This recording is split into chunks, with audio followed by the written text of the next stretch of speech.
Yes, og vi vil bevise, hvordan man differentierer f af, når funktionen af x er lige med x i anden, ved hjælp af vores tretiltag.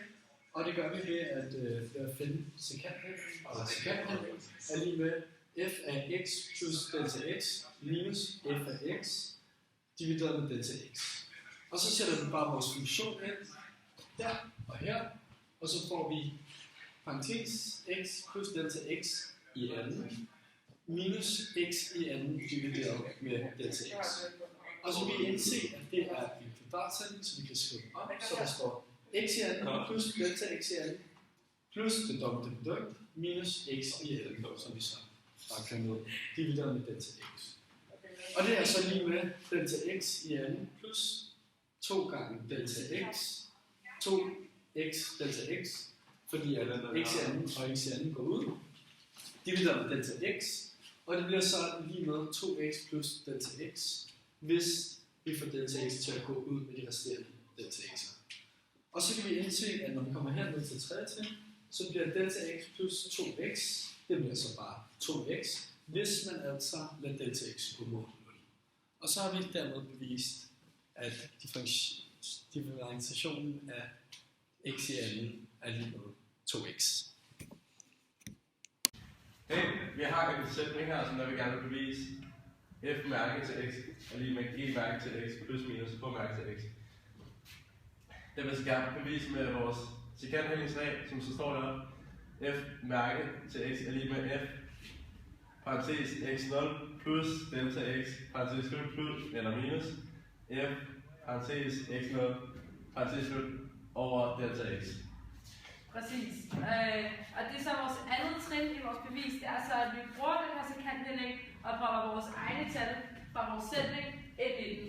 Så det vil hedde f mærke af x vil være lige med g af x0 plus delta x plus minus h af x0 plus delta x, som vil være det første led i sekanthandlingen, altså det her. Minus g af x0 plus minus h af x0, som er det sidste led i sekanthandlingen. Og alt det, præcis, alt det divideret med delta x. Det vi så gør, det er, at vi så samler dem, g for sig og h for sig, så den kommer til at hedde g parentes x0 plus delta x minus g af x0 plus minus h af x0 plus delta x minus h af x0.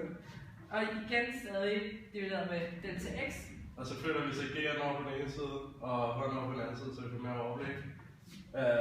Og så står der g x0 plus delta x minus g x0 plus minus, og så med h parentes x0 plus delta x minus, eller parentes plus minus, h x0, og så begge to over delta x.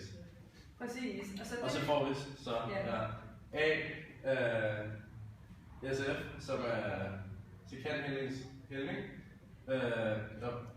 hvor G så er A, SG og plus minus A, SH, som så er... Præcis. Og så i tredje trin kommer vi til det punkt, hvor vi siger, at x går mod 0. Så vil vi kunne sige, at sekanthandlingen vil være det samme som tangenthældningen. Så det vil altså sige, at ASF vil blive det samme som F-mærke af x0. Ligesom som ASG vil blive G-mærke af x0, og ASH vil blive H-mærke af x0. Så vi altså kan sige, at ASG plus minus de ASH vil efter at x går mod 0 blive til G-mærke plus x0 minus, eller plus minus H-mærke af x0. Og vi vil så derfra kan konkludere, eller bevise, at det vi sagde i første omgang passer, men at F-mærke af x0 vil blive G-mærke af x0 plus minus H af x0. Og det er altså som reglen. Og differensreglen. Fordi det er det samme, man gør. Og man plusset eller minuset deroppe, vil det blive det samme koncept og regel. Ja, det er bare plus og minus. Ja. Jeg vil gerne bevise, at f af x er lige med k gange g af x.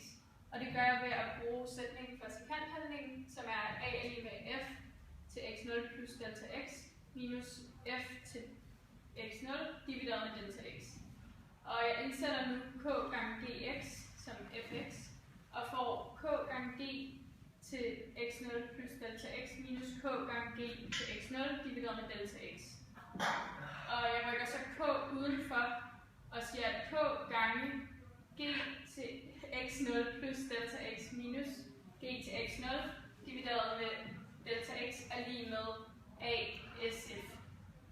Og det giver så, at ASF er lige med K gange ASG, som er den her del. Og vi lader så X gå mod 0 og får, at ASF er det samme som F mærket til X0, og at ASG er G mærket til X0. Og det giver så, at F mærket til X0 er det samme som K gange G mærket til X0.